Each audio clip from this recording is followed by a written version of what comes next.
wabarakatuh dan selamat pagi. Alhamdulillah kembali lagi bersama kami di Umi Medical Podcast dan 108 Umi Medical FM di acara penyuluhan kesehatan on air dalam rangka memperingati Hari Meningitis Sedunia. Nah, apa kabar bagi semua penonton streaming Umi Medical Podcast dan para pendengar setia Umi Medical FM 108 Umi Medical FM? Selanjutnya pada kesempatan kali ini kita akan membahas mengenai kenali gejala meningitis sejak dini. Seperti yang kita ketahui, meningitis itu merupakan penyakit yang berbahaya yang apabila tidak ditangani dengan secara cepat dapat mengakibatkan kematian. Dan mungkin untuk lebih jelasnya kita sudah kedatangan pakar dalam bidangnya, yaitu dokter kita, dosen kita di Fakultas Kedokteran UMI, Dr. Ahmad Harun Musin, spesialis neurologi, Diploma of Pain. Assalamualaikum, Dok. Waalaikumsalam warahmatullahi. Bagaimana kabarnya, Dok? Alhamdulillah baik. Ya, bagaimana puasanya, Dok? Lancar. Saudara jika laku. Untuk kegiatannya, Dok, kesehariannya, Dok? Ya, keseharian ya praktek, mengajar ya. Ya, Dok. Itu aja. Untuk mungkin para penonton live streaming sudah pada penasaran nih, Dok, bagaimana meningitis itu. Mungkin bisa langsung saja, Dok, apa sih meningitis itu, Dok? Ya, meningitis adalah infeksi susunan saraf pusat yang menyerang selaput otak. Jadi menings.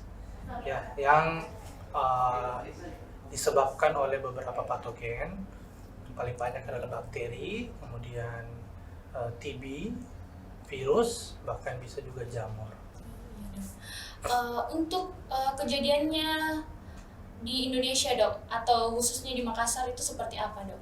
Ya, memang apalagi kalau di Makassar itu insidensinya kecil ya.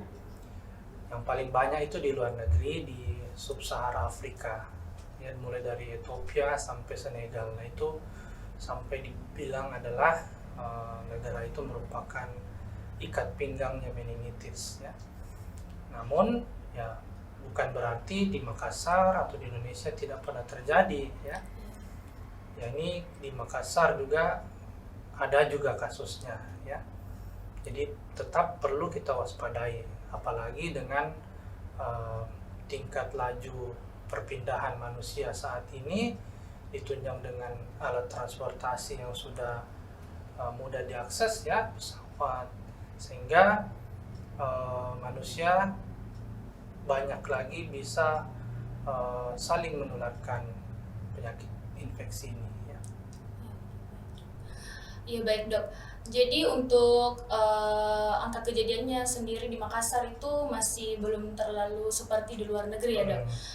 Untuk selanjutnya bagaimana sih tanda dan gejala dari meningitis tersebut, Dok? Ya, kalau dari gejala klinis yang pada fase awal, meningitis itu ditandai dengan nyeri kepala hebat, kemudian demam, ya, kemudian gelisah. Nah, itu adalah awal-awal terjadinya, atau kita bisa lihat gejala yang muncul pada pasien dengan meningitis. Nah, kalau sudah berlanjut, bisa saja menjadi kesadaran menurun, kejang, ya, kemudian gangguan saraf, ya, bahkan muntah, ya. Nah, namun itu kalau sudah beralih atau berubah menjadi meningoencephalitis, ya. Nah, selain gejala juga kita bisa melihat dari pemeriksaan fisik, ya. Karena ada tanda khas dari pemeriksaan fisik yang bisa didapatkan dari meningitis, ya, misalnya atau yaitu adalah kaku kuduk, ya. Nah, kalau kaku kuduk didapatkan pada pasien dengan gejala-gejala sebelumnya, sakit kepala, ya, demam, itu kita bisa curigai terjadinya meningitis. Untuk mengenai cara mengobati, Dok, dan cara mencegah meningitis itu. Jadi yang seperti yang saya sudah jelaskan tadi sebelumnya, bahwa meningitis ini penyebabnya atau patogennya ada beberapa ya. Ada bakteri, ada tuberkulosis, ada virus ya, dan ada juga jamur ya. Tentu penanganan tiap penyebabnya berbeda-beda, jadi disesuaikan dengan patogennya apa ya.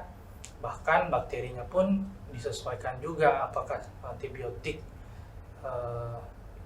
ini sensitif terhadap patogen yang ada atau bakteri yang ada pada pasien ya. Jadi tergantung dari patogennya ya. Jadi kita pertama tegakkan dulu diagnosisnya ya. Jadi bukan hanya meningitis ya. Jadi meningitis kita tegakkan terlebih dahulu, kemudian diambil cairan cerebrospinalnya, cairan otaknya, kemudian kita tegakkan ya untuk membedakan apakah patogennya ini ya. Kalau patogennya adalah bakteri, maka kita berikan antibiotik. Kalau patogennya merupakan TB, maka kita berikan obat anti tuberkulosis ya. Kalau virus ya maka diberikan antiviral ya. Dan juga kalau dia jamur maka diberikan anti jamur. Kemudian selain itu ya diatasi juga gejala penyertanya ya, seperti demam ya, diberikan anti demam dan lain-lain sebagainya ya.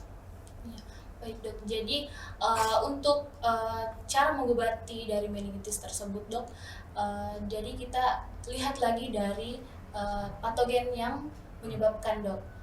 Kalau patogen yang disebabkan oleh bakteri berarti kita berikan antibiotik. Iya. Kalau virus kita berikan antivirus. Iya. Kalau jamur kita berikan anti jamur. Iya. Ya, baik dok. Untuk para penonton live streaming YouTube Umi Medical Podcast dan 108 Umi Medical FM, jika ada yang ingin bertanya silahkan bertanya pada kirimkan WA 0822 345 89777 atau langsung saja pada kolom chat di streaming YouTube. Kemudian selanjutnya dok, mungkin sudah ada beberapa pertanyaan dok. Ini bagaimana caranya membedakan dok nyeri kepala biasa dan nyeri kepala karena penyakit meningitis? Iya, bagus ya pertanyaannya. Jadi kadang masyarakat khawatir bagaimana bisa membedakan gejala yang sama ya. Tentu nyeri kepala biasa itu hanya nyeri kepala ya, tanpa disertai dengan gejala-gejala yang lain. Nah, kalau meningitis kan tadi sudah dijelaskan bahwa ada gejala yang lain ya, seperti demam ya, kemudian gelisah, sangat gelisah ya, kemudian tipe nyeri kepalanya ya, memang nyeri kepala tetapi ada perbedaan. Kalau nyeri kepala pada meningitis itu lebih ke tengkuk ya, tengkuknya nyeri dan nyerinya nyeri hebat ya. Tapi kalau nyeri kepala biasa memang ada juga di tengkuk ya, tegang, seperti nyeri kepala tipe tegang ya. Tetapi itu hilang timbul dan juga masih bisa beraktivitas, masih bisa ditahan ya. Kemudian membaik dengan istirahat. Kemudian kalau minum obat anti nyeri juga sudah lebih nyaman ya. Tapi kalau meningitis itu berkepanjangan ya, kemudian gejalanya semakin lama semakin berat. Seperti itu. Iya, baik dok. Mungkin ada lagi beberapa pertanyaan dok dari sudah dikirimkan dari chat WA. Sebagai praktisi medis di fasilitas kesehatan terpencil dok dan alat yang seadanya, bagaimana cara mengenali dan menangani pasien yang dicurigai terkena penyakit meningitis itu? Iya, bagus ya pertanyaannya ya. Jadi kalau kita di daerah ya tidak ada lumbal fungsi, tidak ada CT scan, dan tidak ada peralatan yang memadai, ya tentu yang kita andalkan adalah anamnesis dan pemeriksaan fisik ya. Dengan bermodalkan anamnesis ya, kita sudah tahu kira-kira gejalanya ini sudah mengarah ke sana ya. Demam ya, kemudian ada letargi, kemudian ada nyeri kepala hebat ya. Terus kita lakukan pemeriksaan ya. Nah, mungkin yang adik-adik mahasiswa ya sudah diajarkan bagaimana memeriksa Bursinski ya, atau menilai rangsang menings ya. Nah, lakukan pemeriksaan rangsang menings tersebut ya, baik itu kaku kuduk maupun itu kenik sign ya. kita lakukan. Kalau positif, maka kita curiga. Ingat ya, baru curiga. Ya, untuk menegakkan diagnosis ini perlu melakukan lumbal fungsi. Baru kita bisa tegakkan bahwa ini merupakan kasus meningitis ya. Tetapi kalau baru berupa anamnes dan pemeriksaan fisik di mana positif rangsang meningitisnya, maka kita bisa merujuk pasien ini dengan suspek meningitis ya. Iya baik dok. Seperti yang tadi kita sempat bilang dok, kalau meningitis itu bisa disebabkan oleh bakteri seperti tuberkulosis dok. Ada pertanyaan ini dok, apakah infeksi penyakit meningitis itu dapat menular dok, apalagi pada penderita penyakit meningitis TB? Ya tentu saja ya, karena proses terjadinya penyakit meningitis ini tentu melalui penularan ya, karena ini merupakan neuroinfection ya, penyakit infeksi pada sistem saraf pusat. Nah, sehingga memang jadi kita harus menjaga ya, jangan sampai tertular ya. Jadi penyakit TB ya, penyakit TB ini merupakan penyakit tropical infection ya, banyak sekali di daerah tropis dan angka kejadiannya juga di Indonesia sangat tinggi ya. Memang ini menjadi momok ya bagi kita, sehingga selain daripada TB paru ya, TB ekstra paru juga menjadi perhatian. Dan di bidang neurologi ya, TB ini ada meningitis TB dan juga spondilitis TB ya. Bahkan di lokasi yang lain juga ada ya. Nah, khusus untuk meningitis TB tentu awal mulanya itu berasal dari TB paru ya, menularnya melalui droplet ya, seperti itu. Oh ya baik dok. Ada juga pertanyaan ini terakhir dok. Untuk berangkat haji biasanya itu diberikan vaksin meningitis. Nah, apa boleh biar kita tidak berangkat haji, kita bisa minta untuk divaksin meningitis dok? Tentu bisa ya. Ya seperti yang saya jelaskan tadi, memang di Indonesia kasusnya kurang ya.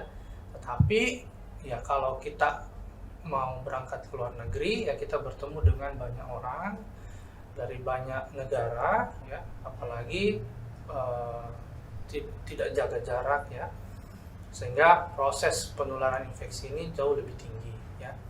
Nah, tetapi bagaimana kalau kita tidak mau berangkat keluar? Tentu untuk menjaga ya, apalagi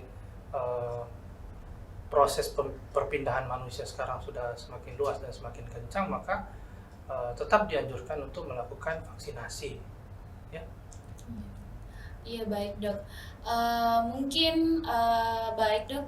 Mungkin sebelum kita akhiri untuk closing statementnya dok, kepada teman-teman, kepada masyarakat, teman-teman sejawat, dan mungkin adik-adik mahasiswa kedokteran atau mahasiswa profesi dok, mungkin bisa dok. Oh iya. Untuk memperingati Hari Meningitis Sedunia ya, dan juga sekarang kita masih di dalam endemi COVID-19. Pencegahan dari penularan penyakit infeksi itu serupa ya, yaitu dengan menggunakan masker dan jaga jarak, cuci tangan. Dengan melakukan hal-hal demikian, maka kita berharap penyakit-penyakit infeksi bukan hanya COVID, tetapi juga dalam hal ini adalah meningitis, kita bisa cegah. Dan juga vaksinasi ya, sama hal vaksin COVID, vaksinasi di bidang meningitis, vaksinasi untuk meningitis juga kita anjurkan. Jadi itu tadi ya, pakai masker, cuci tangan, jaga jarak, dan juga vaksinasi untuk mencegah terjadinya meningitis. Apabila terjadi atau ada gejala-gejala yang dicurigai mengarah meningitis, silakan langsung ke puskesmas terdekat atau rumah sakit terdekat. Terima kasih. Iya baik dok. Terima kasih banyak dok. Mungkin Akhir kata kita mengucapkan banyak-banyak terima kasih kepada dokter yang telah menyempatkan hadir di tengah-tengah kesibukan, Dok. Terima kasih banyak, Dok. Lebih dan kurangnya mohon dimaafkan. Wabillahi taufiq wal hidayah. Wassalamualaikum warahmatullahi wabarakatuh. Waalaikumsalam. Terima kasih, Dok. Yes, sama-sama.